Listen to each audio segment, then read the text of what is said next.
Now, one of the things that we're going to do down the road, I got to buy some nets to show you this, and it has some volunteers, i.e. victims. It is Halloween after all. It's how important it is to do one-on-one drills, and a specific one-on-one drill. And when I have some goals here to show that off, we'll go into that. But the one-on-one drill is the best way for fitness, for learning grit, for learning how to win stick battles. It's by far like the best drill to get a team to be competitive in the sport, especially if you're dealing with high schoolers on a rink that's a little small. If you're winning the stick battles and you're creating the turnovers, you're going to win the game and turning the game into a rock fight. Which goes into my little rant about why analytics are horrible. If all other things are equal, if you have better analytics, you will beat your opponent.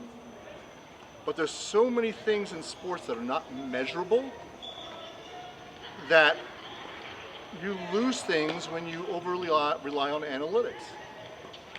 John Chaney, the head coach at Temple, was a master at turning the game into a rock fight mentally, to get the other team going from anticipating to reacting, then from reacting to thinking, and then once they got the other team thinking, they were done.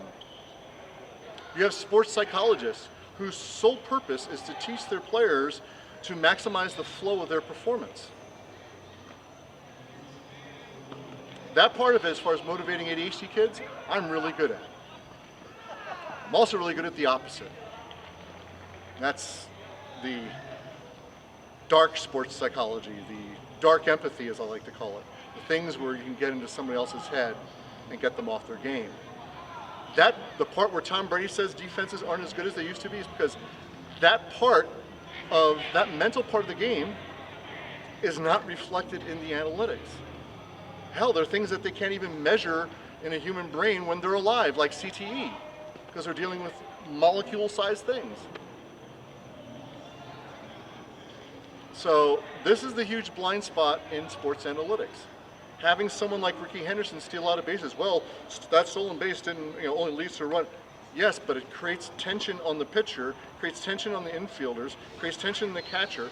That tension can be carried off into second baseman missing the tag on Rickey Henderson, and now he's going to the plate and he's still thinking about missing the tag.